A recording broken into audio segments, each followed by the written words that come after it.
So on this video, we're going to be setting up our environment to write Solana contracts finally using Anchor. So we can go ahead and go search for Solana Anchor. Let's see this. It's Solana.com, install Solana client and Anchor, and we can just walk through the installation steps. So blah, blah, blah. This is for Mac and Linux. Windows users, you must first install WSL, see install dependencies, then run the preceding command in Ubuntu in the Ubuntu Linux handle. So we'll have to have WXL and these dependencies installed. Install dependencies, remove it buried. Windows you must first install WSL, and then install the dependencies specified in the section below.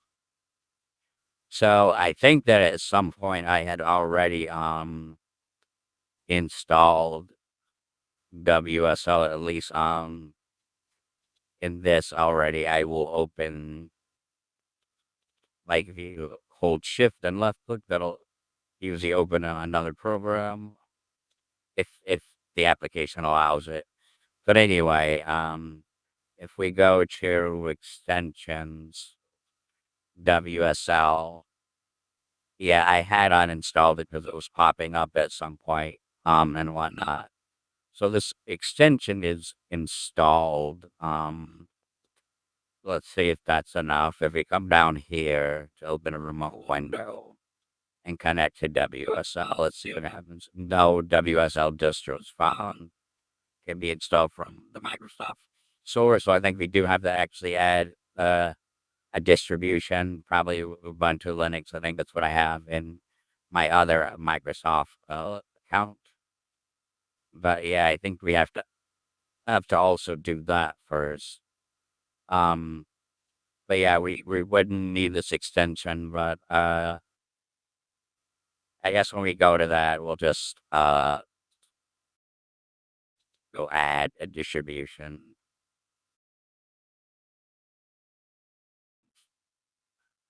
Ubuntu, we'll try this high one, Ubuntu.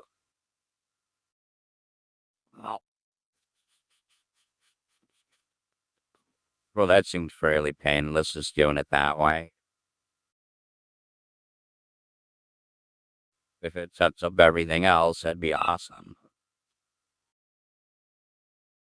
And this is like another computer, but a Linux computer, or it's, being emulated on Windows, at least, emulating Linux on Windows, because you need the Linux environment.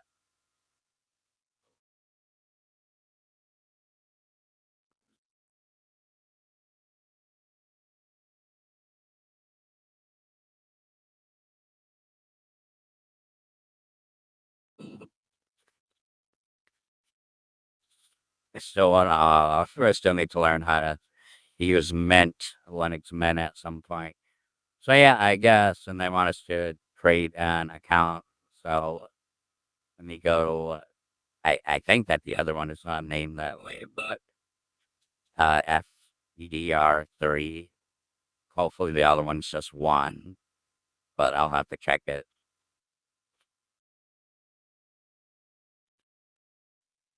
Password.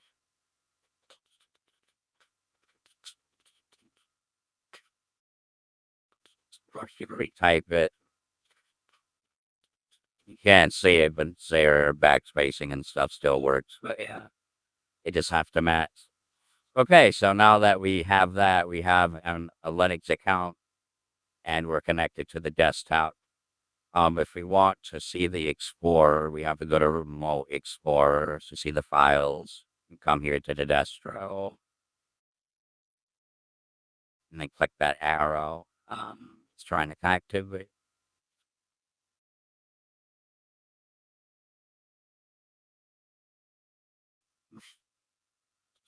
We try that again. I feel like I should see my username down there, but I don't. Connect. I guess they still let me connect. Maybe I should do a little more first. Let me open a new terminal here, and since we have that installed, let's come back here.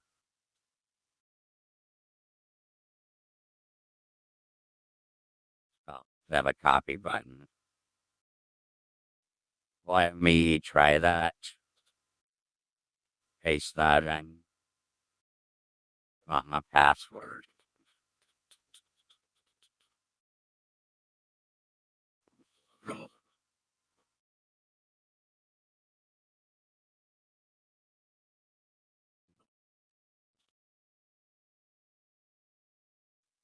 It's doing the stuff and doing the things. Or is this site? You should see the output like this. You should see the output that looks like the following. So it's going to install all the stuff for us. Rest in the Solana client, Node, and Ionic. Okay.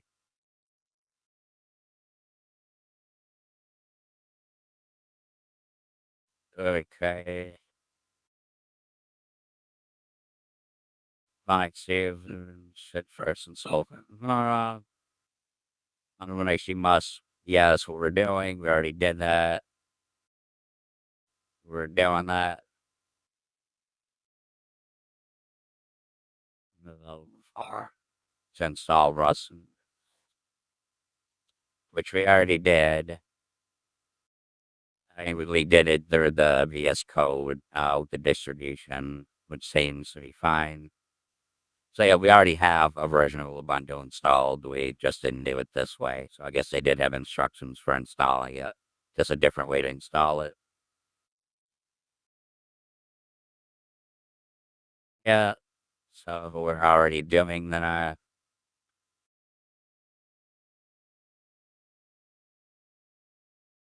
And then they're gonna want us to install Rust and stuff. Okay. Let's copy that. Let's see, is it done? It's still doing other stuff. So I guess we'll have to wait. Okay, so that is done, or that first command finished. Although it says to restart our terminal to apply all the changes, so I might want to restart things before we finish. Because yeah, that was just the command up here. It said you should see output like that. If we look, yeah, anchor, young, but nothing about restarting the terminal to apply changes. Yeah, I think we can actually just open another terminal. And that's, I mean, it's a new terminal. But anyway, let's just keep going. The next command that they wanted us to install was this install Rust. Just copy this.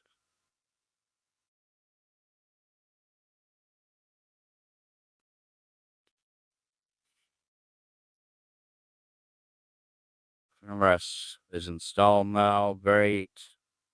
This is usually done. Okay, that looks like it was fine. They say Rust is installed now. Great. Okay, yeah, that looks like about what I've seen as well. They show you a message that you can kind of expect.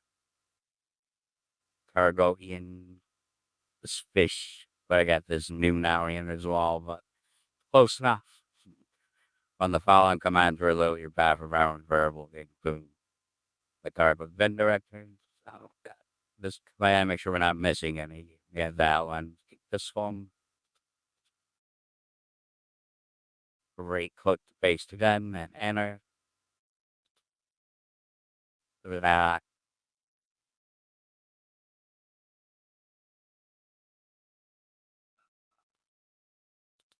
doesn't quite look like it. Why does it have parentheses on it? I don't see the home part. Okay, I might have copied something else weird. Okay, so that ran, didn't echo anything. Yeah. Verify installation, we can receive. Right click does work. Okay, right click does paste it in. So yeah, we can see that we got a version for us that's working. Yep. Or is it slightly higher? It's 87 instead of that. Install the Solana client using the official install command. This one's pretty painless. It's going better than that wallet button install. Thing. Do I have to do that? Are you guys telling me? Gotta tell me what next? So we just did that. You can replace stable with the release tag matching the song on the desired, but I guess we had stable. It's fine. For a first time installation of the client, you may see the following message from you to add. Okay, a path and parameter, close and reopen the bottom. I don't think it said close and reopen. It just please update your environment. Your path environment will include this a lot of programs. Um, yeah, that's not quite the same. But unless this is it around the five.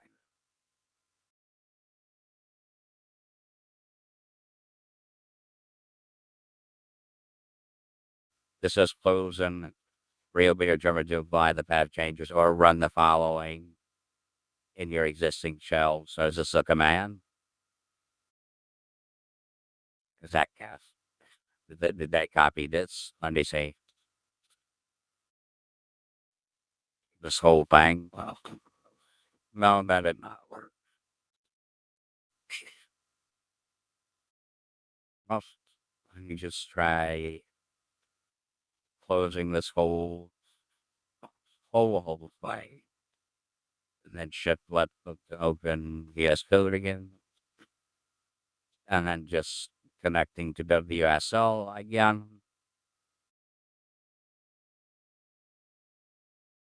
And then getting a terminal again. Hopefully that's fine. Okay. If you WSL Windows subsystem Linux, you need to edit some first run the following command to check what shell you're using. Okay, that will shell.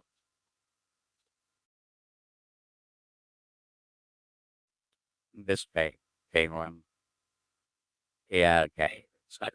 So acknowledge shell. Just so the match. Okay. If the output contains bash use. Okay. Run the appropriate command for bash.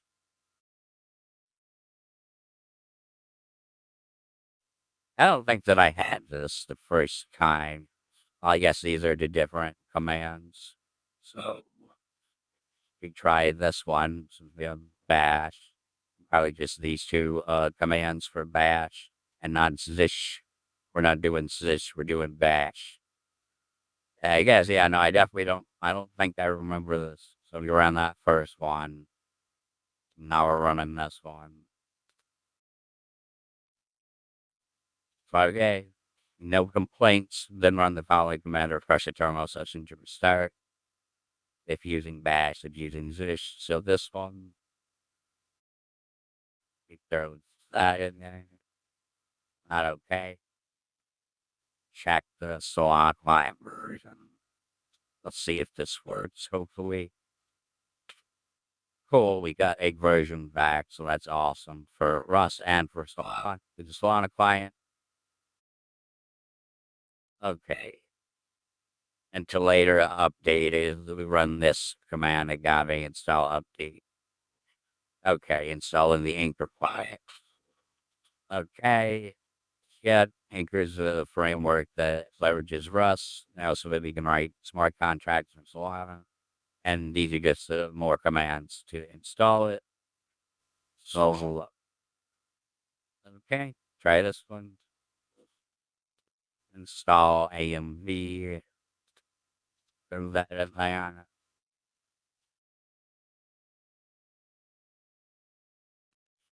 Okay, the AMV installed. So now we can check the version and get a version back so it installed successfully. Okay, install latest version of Anchor client. AMV install latest and use latest. Guess ready use both of those. Then okay. Okay, that is for AMV or something. Huh. Doesn't look like that did anything. Try this one. Now using a Anchor version, so it's still reusing it, so that sounds good. Zip version, if we want to install a specific version. See,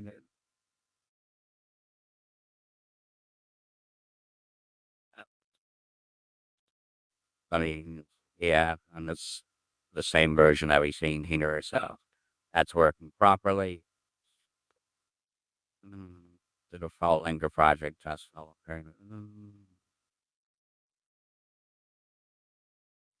Okay, so I guess we still have to install some more stuff. But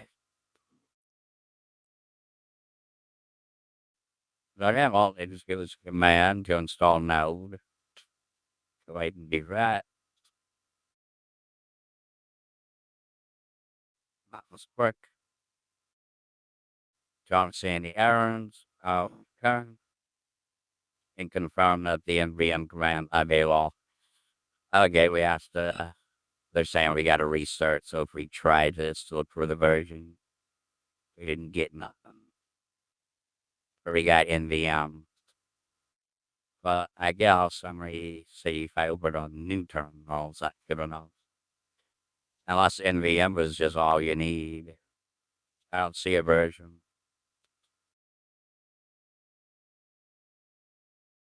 Command run successfully. I guess it's not, I don't know, but they don't show anything. To install now. Okay, let's just try, I guess.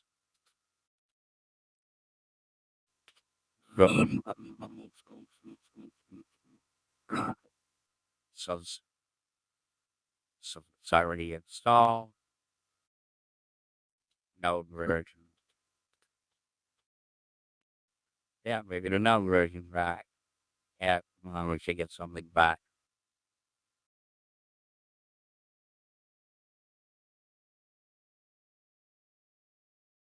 But okay. So I think we mostly have everything. The search and auction through some config and stuff. I think it should all be set to local or uses the other one on that gate config. So, let's just try and run into we get Solana config get. Okay, yeah, I can see this key paragraph here 3 from here. This is where we're gonna want to put our private key for our CEO account. That way we can use the same key. Um,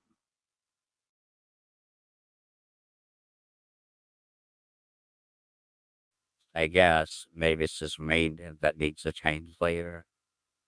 Okay. Using the file because we want to use some local host.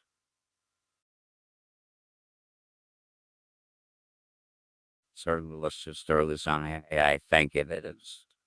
So if we throw this on here, local host, and then it set this to local host instead of the main net. That way, so yeah, because we'll be testing locals. Okay. And then they're talking about creating a wallet and stuff, which we already have, but I guess we'll go ahead and do this that way we can take the process of changing it to send transactions using the side. You need like a wallet, right? You need a wallet, and this is just making a wallet in that environment. So if we just do this, it should generate new keys for an around a wallet on a bit phrase. Okay, you should see the output like this. Wrote new key pair to, so okay, let's say did I write the new key pair to that. I don't see that, so it doesn't sound like it actually overrode whatever key would have been there.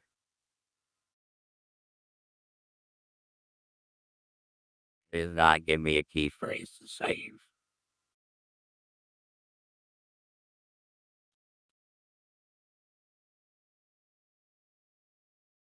And see from if I just say enter, so if I enter, then it was okay, basically.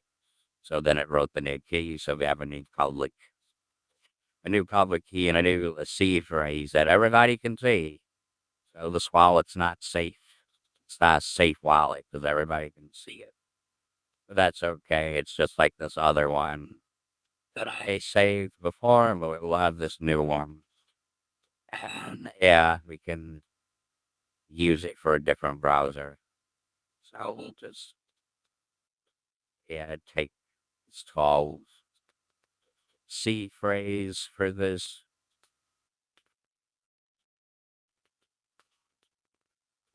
And I can be another test account for later. Okay, cool. So we did that. We have a new wallet that we can use. And that'll give us a public key for run this Solana address. Yeah, same public key.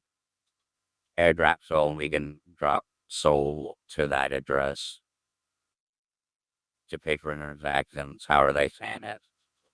EUD, isn't that up here for DevNet? We don't want DevNet. We're I guess on the way that you get Sol on DevNet, I think is a little different. But yeah, on unless this still works. But yeah, we don't want to switch to DevNet. We want to stay local. But yeah, we could just do.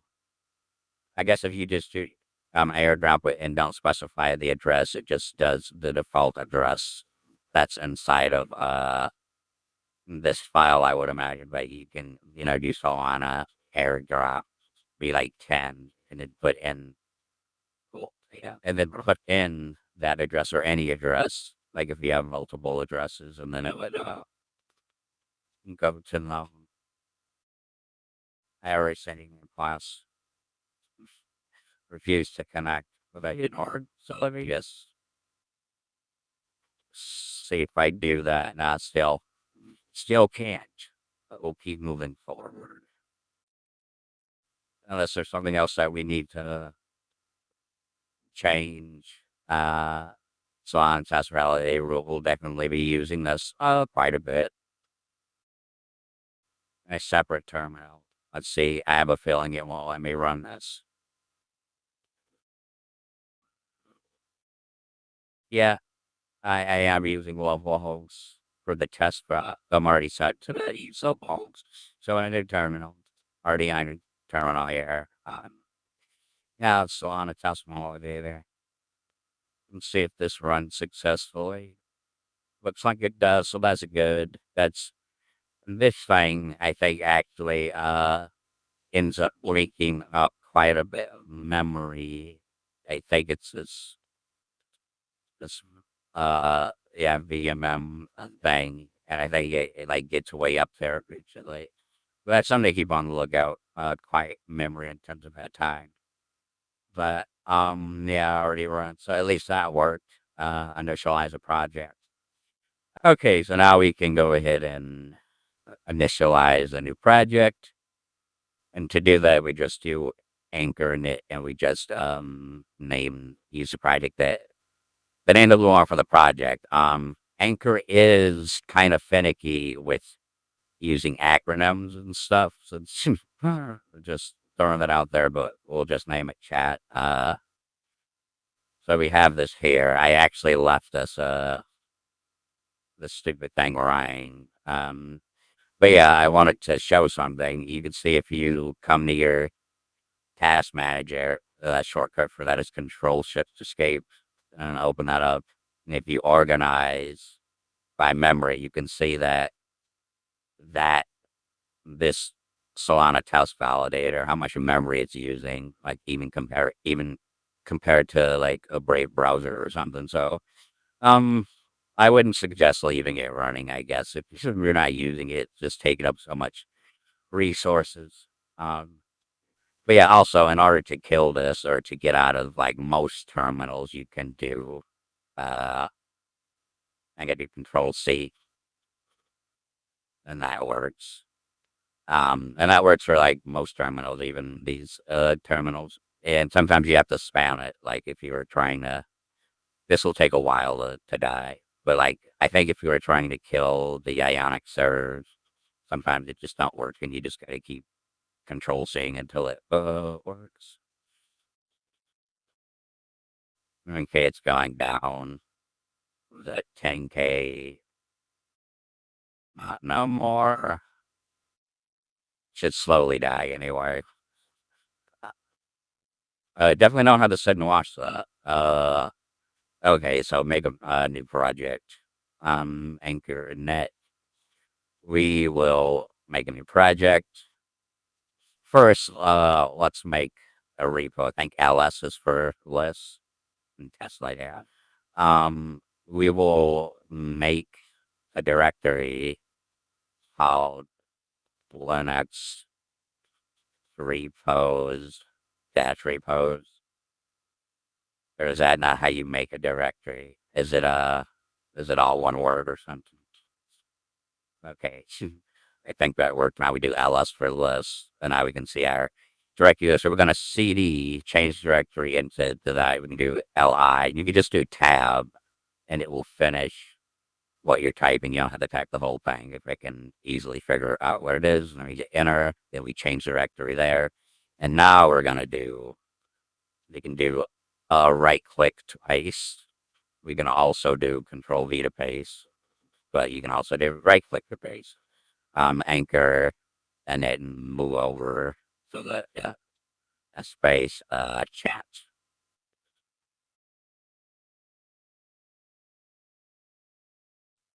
I'll help this thing's moving right. Yeah, okay. But sorry if my sound wasn't working. Yeah, using mouse there is anything right. This change. Yes, I mean we're not doing anything with branches or anything at all. So do ls for lists, so we can see our chat is there. But anyway, if we want to see in the Explorer like normal, we can come over here to Remote Explorer. There should be. Let me hit refresh. I feel like it should be showing more.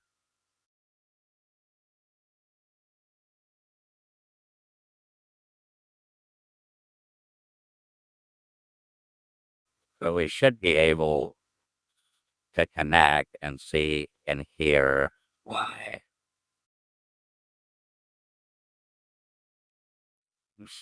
That's definitely how it works in the other one. Well, that's really important because you really want to be able to see your files. Like if we come in here, um, list, CD, chat, list. Yeah, yeah, I don't want to look at the files at a terminal. But yeah, this is not quite behaving exactly the same. I mean, I'm still connected. What if I say connected using distro, which is different than maybe I might actually see it here? I feel like they should see it there anyway. If we come to Windows and come here to Linux, Ubuntu, so I think yeah, this is our stuff. So if we go to that'll be home first. That FDR3, which is what we see. Maybe we need to close the terminal first, and then maybe it might fix itself. FDR3, and we just made a Linux repo, and you got that. Yeah, so we can see our files in Windows just fine, and that's how you see it in Windows. But let's try killing this, reopening it, because sometimes that helps. uh, Usually I have to connecting current Windows. What if I do that?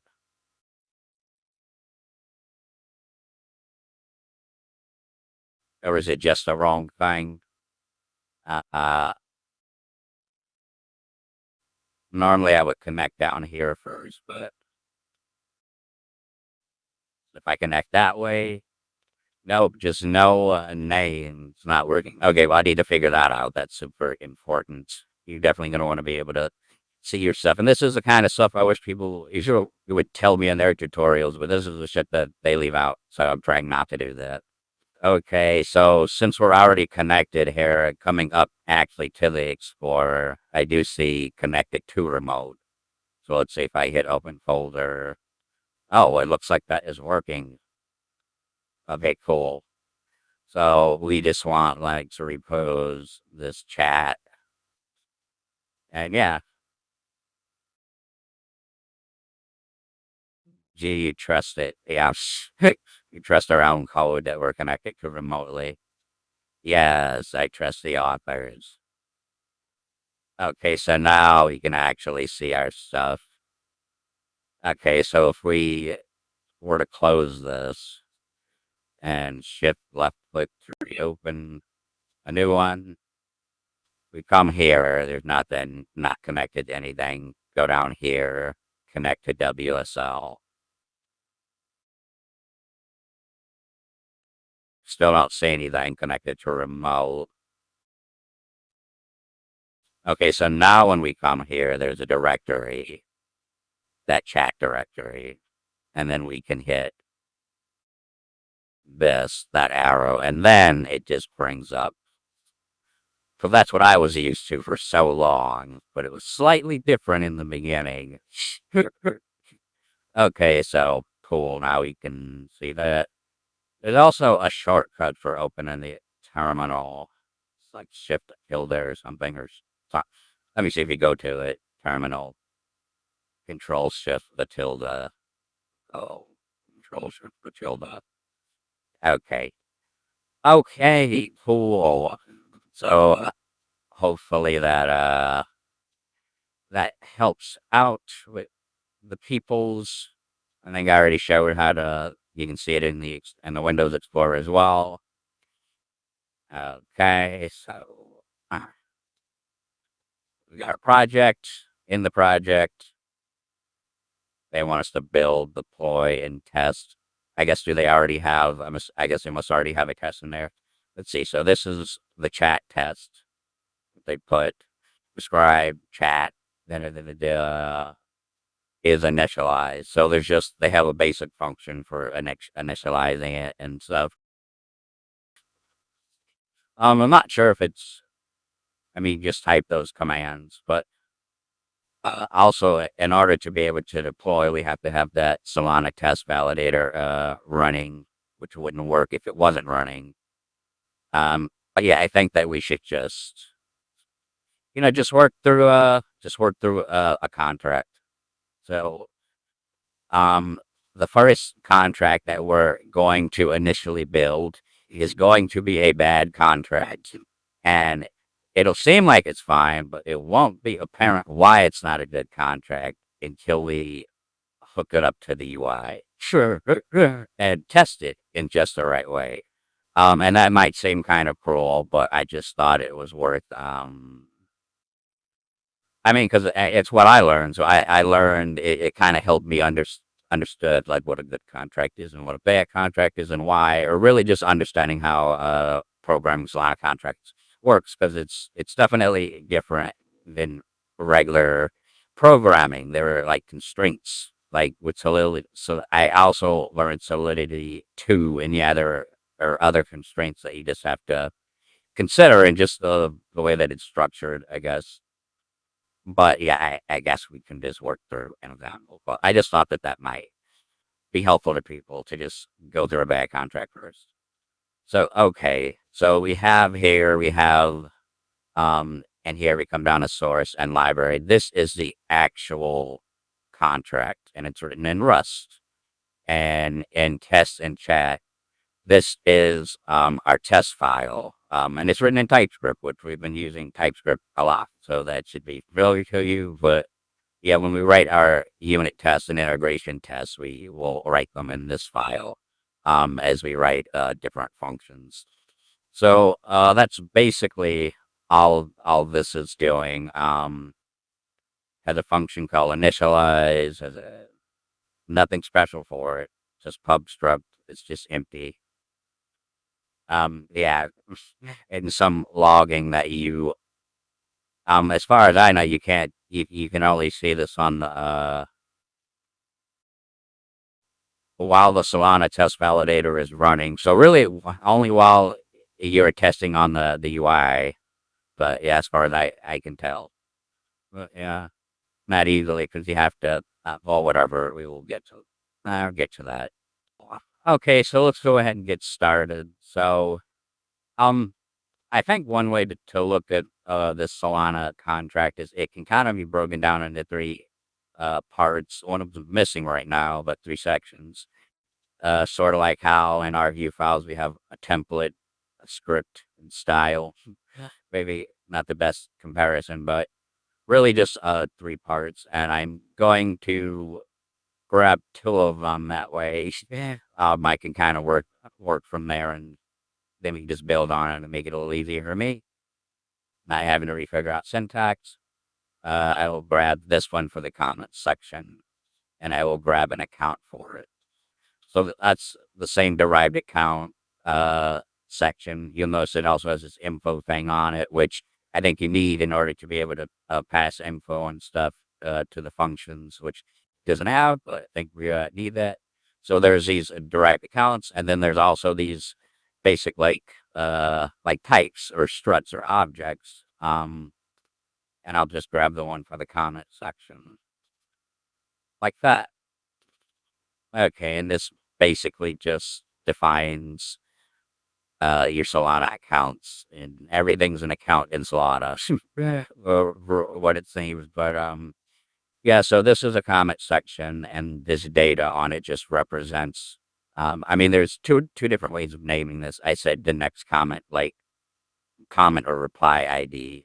But if someone posts uh, has a post in the comment section, then this is just, it could just be like post count. It could just be post count, and that could be counting upward. But we're also going to be using that number as the ID for the comment, because as they come in, that is the ID. But it is the post count. It could just say post count, and we can set that to be the comment ID once you got. So we need an account or a comment, right? Or a comment or a post, and it's going to have a pub ID, say U32. Yeah, and when a new comment gets posted into a comment section, we're going to use the number of posts in the comment section to figure out. This number starts at 0. We won't use 0. We'll increment it first, and then that'll become the ID of the comment, basically. I guess we can just go ahead and grab our comment type we had in here, grab some of this. That's totally fair from the front end going to the back end. That way we give it everything that we want it to have. Let me just throw it in there. We already got the ID.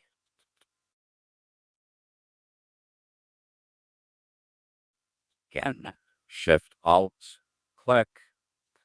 Get pub with space. And I guess the type has to come first. This is actually a public key. How is this done again? Public. Oh, is it just like that? Public key. Oh, no, it's not. The name does come after it. Public key. It's not complaining. Okay. Public key votes. This we'll just do an I64. I means that it's an integer, which means that it can be negative or positive. It will, if it were unsigned, like this one, that means that it can only be positive. Like IDs, like comment IDs can't be negative. They're counting upward. I didn't explain that, but explaining it now. But yeah, if it's an I, it's an integer. It means that it can be negative or positive, basically. And the way that these values work, they determine basically how big the number can be. I think the way you calculate this, isn't it just like 2 to the like 63 plus 1, isn't it? Always like one number less. Let me see. We just give that a good old search. Uh, what it? How much can a U32 hold? It'll show us the formula, hopefully.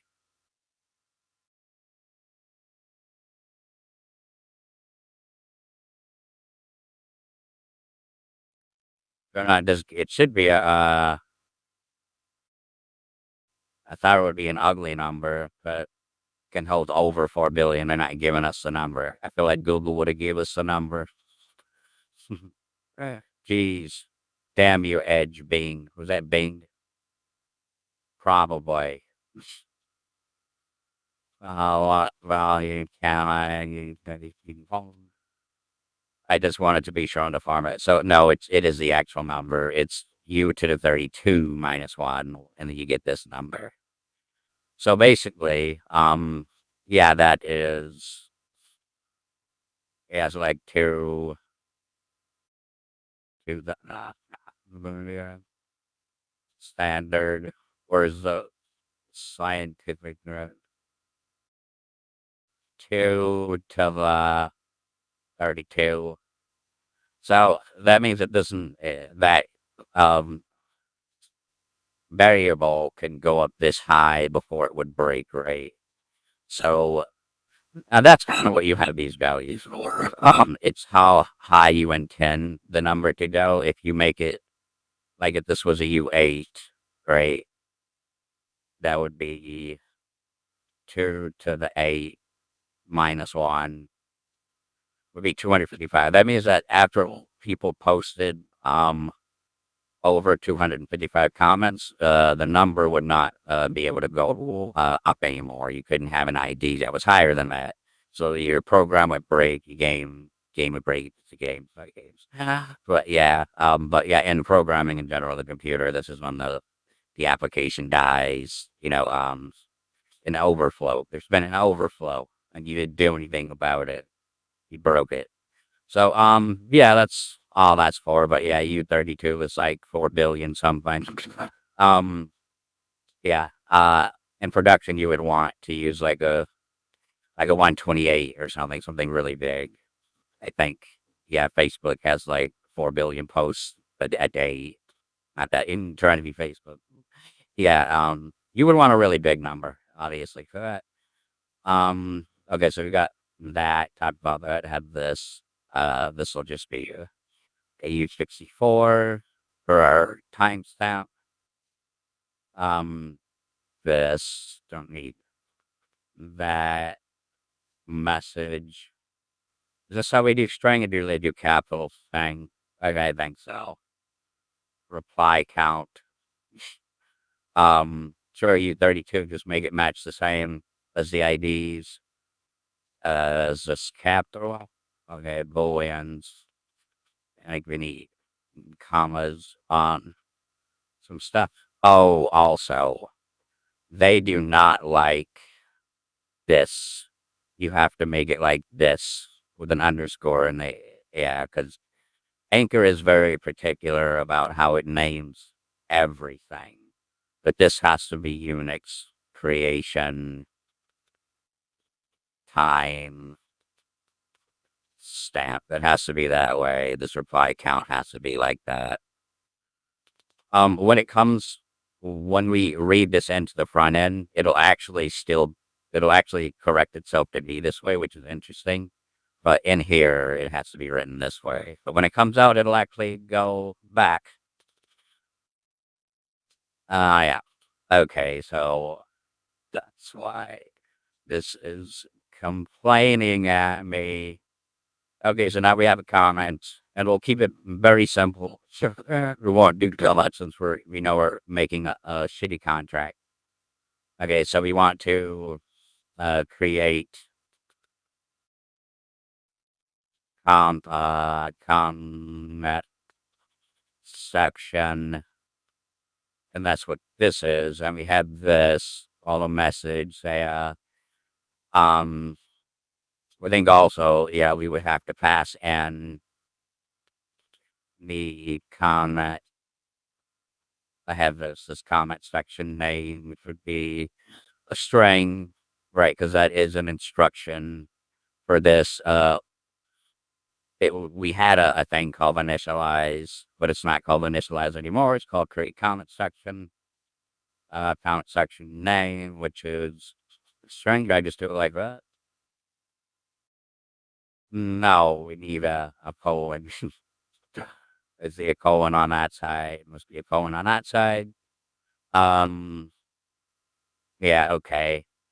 Okay, so going to our derived accounts, I think that we've talked about that enough, but for the derived accounts, when we actually create the comment section, there's also something new in the function, but this will be called, we have this init, which is what initializes the account. And this account is this account.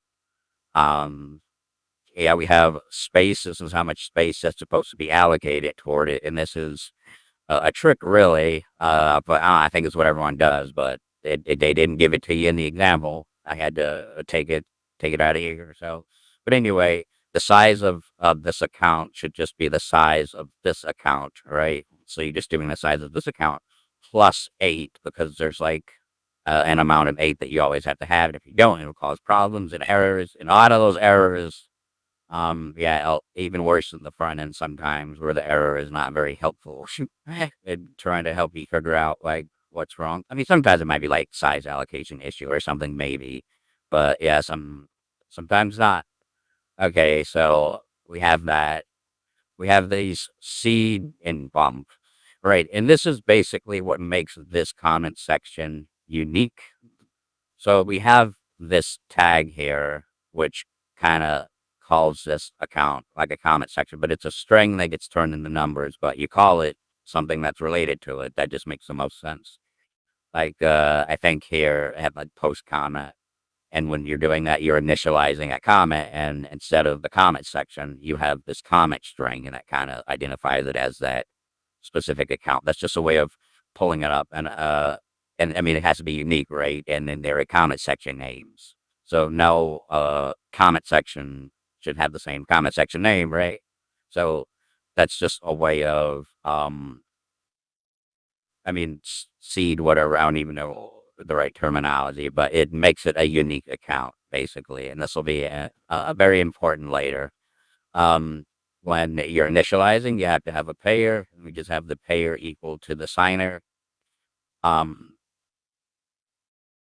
I think that sometimes people use a different word than signer, but I preferred signer, especially learning Solidity first. I don't remember what the other word was, but I prefer signer. I think it could have been owner. It's like owner or something, but yeah. And and this is the signer account and the program account, which you can actually pull up in the function. I guess I do need some syntax for that. Um, so we have our correct. Now that's only when we post it, right? And then you can pull those accounts out, which this probably isn't very helpful, but I guess I will just take this function and then going forward, this will just be the first one just so that I can get some syntax for it. When we do the one for adding the reply, we can write it ourselves. So yeah, we have this function, but what I was saying was like, well, we don't even have it. We would have another derived account, and they all have that tag on them, don't they? Derived accounts. So but I can still write it out. So that's a comment section, and then comes a comment, right? Which is this is the context that they have. We had that context. So it would be here. Um, you're gonna want to know the comment section name. Uh, yeah, but I think yeah, the number should come from the comment section. So we have the comment section here. We are not initializing it, so we don't need a payer to initialize the account. We don't need to declare space for it because it's not new. We would just need the seeds and bump, and then that would be it. But we do need to initialize the comment that we're doing while we're posting a comment, and it does need a payer, and it does need a size of the size of a comment, and this special word will just be comment. So, yeah, when we post a comment, we'll definitely need to know the comment section name. But when comes to what makes the comment unique, right? It has a comment section. It has this word, right, which is not that, but it's also going to have its own ID. And that ID should come from the comment section name, really, and that should be dot post count. Yeah, right, because I changed it. But so I need something for that too. I think that when you use a number like that, you have to do to like uh, little bytes. I think you can also do like big Indian instead of little Indian, but um, post account here. Yes, comment section. See, yeah, right, comment the comment section name, and then the next counter by ID, like dot to little bytes as ref. And that's basically the ID that's going to be on the comment, and that keeps it unique so that the seed words are for the account are unique, or the seed number, whatever is unique. And that'll keep it unique because no comment will have the same ID as another comment. We'll make sure of that. Post count dot to little bytes dot as ref. Okay. So yeah, and when we do a reply, I mean, we can add a separate derived account for the reply. Um, Post reply instead. We will need the ID from the comment, but I guess we can just pass that in. We'll just pass it in because yeah, we won't be grabbing the comment. I guess passing in the. I mean, yeah, I guess if we did pass the ID, but then we'd already have it, there'd be no point in grabbing it that way. So reply, and this is all going to change once we get to the get like further down. So we're passing in that, and we're also passing in like comment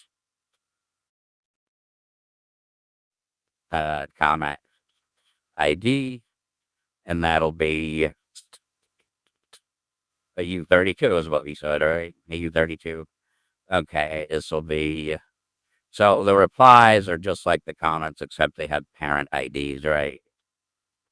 And we'll just leave it to this. You won't be no voting or nothing. You can just get this working and test it, and then in the UI, and then then we can get serious. Okay, this, and we just also need a parent ID. Parent ID. Okay, cool. So how is it? This. I mean, it's ID. I mean, yeah, no, it's ID will be that, but we need the common ID to set the parent ID. But when it comes to actually um, having a unique seed, this is still the same. That's still the same. Um, this should be a reply now instead. Make sure we get that right. Okay, this should. I think I didn't do this right. Comment, and this name should be a comment. Only calling in our function. And this should be a reply. Okay, I think that's about it. We just need to give our functions. So we have this function. I feel like it should be yellow. Makes me wonder if something else is wrong with it. I mean, not. Um, all right, so we got this, the comment section name and the message that we're posting. Yeah, and we get the Unix timestamp from within the contract because it will cause problems actually if we were feeding in the time. I guess I can't really show that at the moment, but uh, like if you had, let's see, well, yeah, just not even connected to the right thing, but like you hit the button and they're about to post something, right? And they haven't hit confirm on their wallet, but the time has already been grabbed. So when they actually, if they do actually go through with the transaction, the time would be off. So you would basically just want to be taking care of the time within the contract when it actually executes. Um, yeah, it's just more accurate time. Just better to do it that way, and you just get a unique timestamp. But this one is not in milliseconds. I think it's in seconds, but we just have to multiply by 1,000. I know we just multiply by 1,000, and then it works once we get back to the front end. Okay. This is not right. I changed this. I changed this word. It is a post count now. could have been, yeah, next comment reply ID. Could have been snot. Um, user full address, and this is, and no, we're dealing post owner address, no user full address here. Mm, we're doing message instead of message. Okay, some other things. So we have the accounts, right? You can get the accounts. Um, and this, you do a reference. If you don't do a reference and make this mutable, because this is basically making it mutable, it means that when you make changes to this or to anything that you call, like you call the comment and you didn't have this in front of it, um, the values would not stay because it wasn't mutable. It was not changeable. And there's something else actually. In here too. In here too. Um, if you don't have mute here, I think that if you're initializing it, it's implied. But yeah, I think this is a bug, isn't? Well, no, we're not making any changes to the comment section. But if we wanted to make changes to the comment section and we didn't have mute, we would. I'm pretty sure I have run into this so many times where so yeah, why aren't the changes happening? But yeah, that you need to have a mute here. But I think that we don't need it here when we're initializing here. I guess we'll see. But yeah, I think I think that's it exactly. But yeah, these have to be mutable so that the changes will actually stick. Those count, yeah, comment.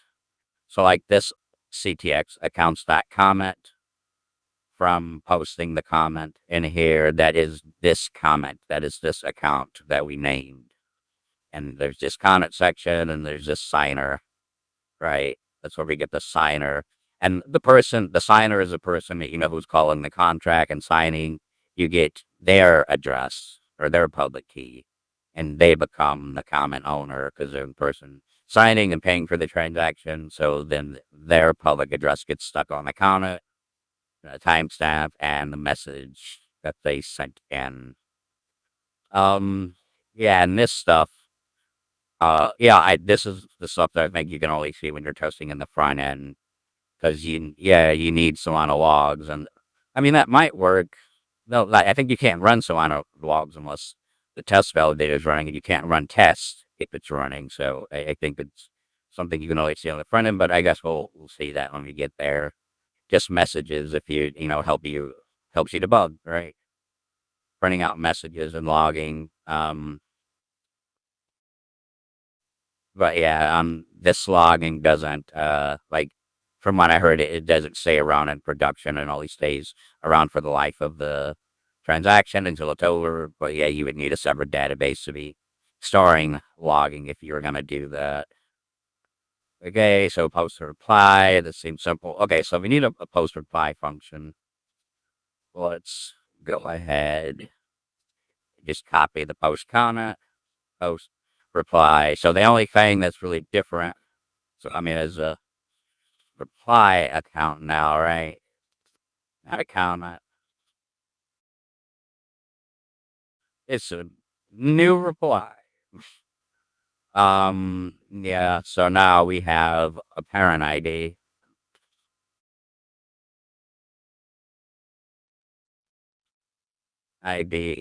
Um, so yeah, we could feed it in, but it seems like we would be better off getting it from the comment because if the user is just able to feed in any parent ID, they could. Well, no, I mean, yeah, no, I mean, yeah, they could attach their comment to the wrong comment, I guess. Pe- yeah, people could just be being stupid, but yeah, maybe something bad could happen. Not real, because you have to be on that comment section. But what if that ID doesn't exist? Then, but yeah, the reply does need a parent ID, so maybe it would be best for us to actually verify the comment account. Um, so yeah, if we wanted to grab a comment, right? Well, the comment is made of the section name and its ID. So really, we would just want to verify that it exists, I guess, and it has to be in the same comment section, and it would have to already exist. So just like the comment section, be the same. Uh, no space needed, just a bump, no mute. Um, yeah, I guess just pass it in, but we just verify that it exists. I guess verify that it exists. Um, so that's all this is doing. Because if you don't use it in the function up there, having it here, if it tries to find it and it doesn't exist, it'll bomb. So it's basically saying, oh, a comment better exists. I guess with the comment ID that you're passing in. So I think that's fine. Okay. Just throw that in there. I think that's fine. Comment ID, current ID. Okay, let's try building this and see how angry it is at us. Okay, anchor build. And the first time you build and it makes all the target files, it can take like 10 minutes. Oh, and this is like the very, very first time. This is probably going to take a long time. So we can just skip through this.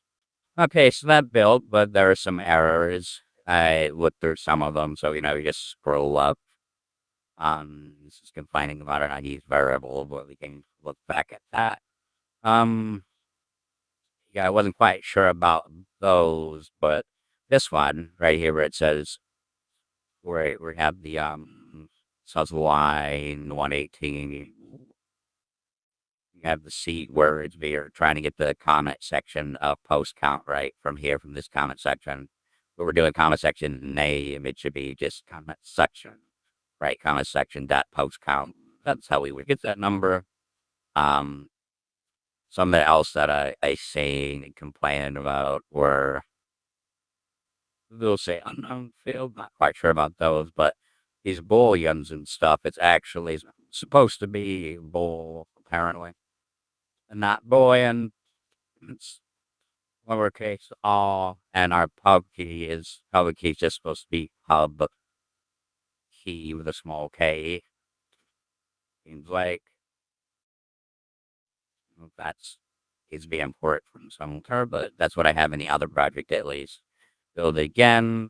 Let's see. I still see this. I must have it somewhere else. 91. Yeah, comment section name. Comment section. Dot postcard. Reply ID. But did I make one of them EU64? I did. So this should match, right? Or maybe well, whatever they can match for now. um, yeah, the comment section in that. Yeah, the comments in that comment section, right? You have a different comment section. You can have that many comments, right? So it actually makes sense that they would match. But you couldn't have more IDs than that anyway. Okay, because if it's saying it expected a 32 but found a U64, so we fixed the same thing, unknown field.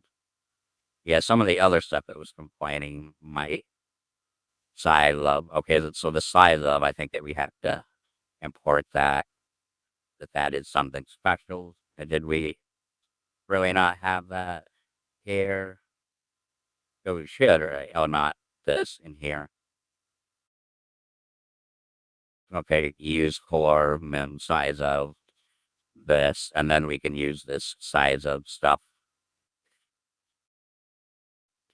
Okay, that should fix that. So 10 comment section name, right? Because it is unused, but it's unused in this function. If this is intentional, prefix it with an underscore. Um, I guess we'll just prefix it here, I think. But we are using it when we create the comment section because it's part of the seed words. So let's try building it again.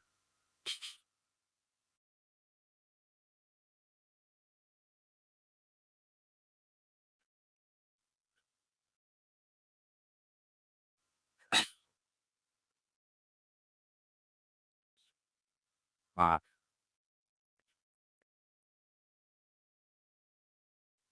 I hope I type anchor builds. Um, okay, I think so. All right, well, don't know why it would be longer if it's getting further, so I'll just let that run. Oh, hey, so that built successfully. So I think we can just go ahead and stop there and we can just continue in the next video. So I will see you then.